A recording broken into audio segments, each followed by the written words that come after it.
ഗാസയിലെ യുദ്ധം ശാശ്വതമായി അവസാനിച്ചുവെന്ന് അമേരിക്കയിൽ നിന്നും അറബ് മധ്യസ്ഥരിൽ നിന്നും തുർക്കിയിൽ നിന്നും ഹമാസിന് ഉറപ്പ് ലഭിച്ചതായി ഹമാസ് നേതാവ് ഖലീൽ അൽ ഹയ്യ പറഞ്ഞു. മിഡിൽ ഈസ്റ്റിനെ പിടിച്ചുലച്ച ഗാസയിലെ 2 വർഷത്തെ യുദ്ധം അവസാനിപ്പിക്കാനുള്ള US പ്രസിഡന്റ് ഡൊണാൾഡ് ട്രംപിൻ്റെ പദ്ധതിയുടെ ആദ്യഘട്ടമെന്ന നിലയിൽ വെടിനിർത്തലിനും ഇസ്രായേലി ബന്ദികളെ മോചിപ്പിക്കാനും ഇസ്രായേലും ഹമാസും വ്യാഴാഴ്ച ഒരു കരാറിൽ ഒപ്പുവെച്ചു. കരാർ പ്രകാരം യുദ്ധം അവസാനിപ്പിക്കും. ഇസ്രായേൽ ഗാസയിൽ നിന്ന് ഭാഗികമായി പിന്മാറും. ഇസ്രായേലിൽ നിന്നും പിടികൂടിയ 48 ബന്ദികളെ ഹമാസ് മോചിപ്പിക്കും. ഇസ്രായേൽ തടവിലാക്കിയ തടവുകാരെ അവർക്ക് പകരമായി വിട്ടയക്കും. ഗാസയിലെ ജനങ്ങളുടെ ത്യാഗം, സഹിഷ്ണുത, ക്ഷമ എന്നിവ ലോകത്തെ അത്ഭുതപ്പെടുത്തി ഗാസ നിവാസികൾക്ക് നൽകിയ പ്രസ്താവനയിൽ അൽ ഹയ്യ പറഞ്ഞു. കരാർ ഒപ്പിട്ട ഈജിപ്തിലെ ഷാമൽ ഷൈഖിൽ നടന്ന ചർച്ചകളിൽ ഹമാസ് പ്രതിനിധി സംഘത്തെ നയിച്ചത് അൽ ഹയ്യയാണ്. ചർച്ചകളിൽ സംഘടന ഉത്തരവാദിത്വത്തോടെയാണ് പ്രവർത്തിച്ചതെന്നും അദ്ദേഹം പറഞ്ഞു.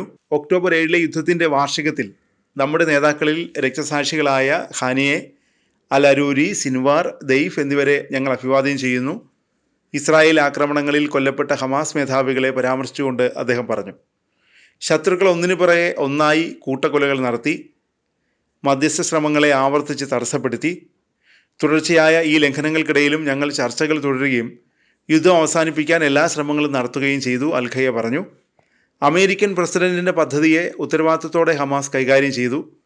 നമ്മുടെ ജനങ്ങൾക്ക് വേണ്ടിയും കൂടുതൽ രക്തച്ചൊരിച്ചിൽ ഒഴിവാക്കുന്നതുമായ ഒരു പ്രതികരണമാണ് നൽകിയത്.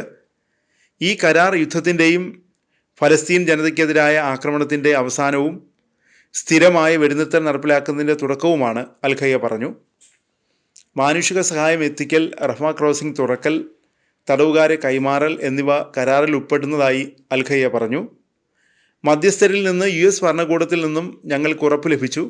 യുദ്ധം പൂർണ്ണമായും അവസാനിച്ചുവെന്ന് എല്ലാവരും സ്ഥിരീകരിച്ചു.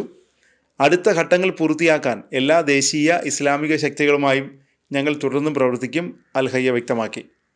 തിങ്കളാഴ്ചയോടെ ഇസ്രായേൽ ബന്ദികളെ ഹമാസ് വിട്ടയക്കും. അതിനു മുമ്പേ ഗാസയിൽ നിന്ന് ഇസ്രായേൽ സൈന്യം പിന്മാറി തുടങ്ങും. കരാറിൻ്റെ ആദ്യഘട്ടത്തിൽ നടക്കുന്ന ബന്ദിമോചനത്തിന് പകരമായി ഇസ്രായേലിൽ നിന്ന് പലസ്തീൻ തടവുകാരെ മോചിപ്പിക്കും. മോചിതരാകുന്നവരിൽ പലസ്തീനിലെ 4 മുൻനിര നേതാക്കളുണ്ടെന്നാണ് മാധ്യമങ്ങൾ റിപ്പോർട്ട് ചെയ്യുന്നത്. ഇസ്രായേലിൽ ജീവപര്യന്തം തടവ് ശിക്ഷ നേരിടുന്ന നേതാക്കളാണ് മോചിതരാകുന്നതെന്നാണ് റിപ്പോർട്ടുകൾ. ഫതക് നേതാവ് മർവാൻ ബർഗൂദി ഉൾപ്പെടെയുള്ള നേതാക്കൾ മോചിതരാകുമെന്നാണ് റിപ്പോർട്ടുകൾ പറയുന്നത്. പലസ്തീൻ പ്രസിഡന്റ് മഹ്മൂദ് അബ്ബാസിൻ്റെ പിന്തുടർച്ചക്കാരനാകാൻ സാധ്യതയുള്ള നേതാവാണ് ഫതക് നേതാവ് മർവാൻ.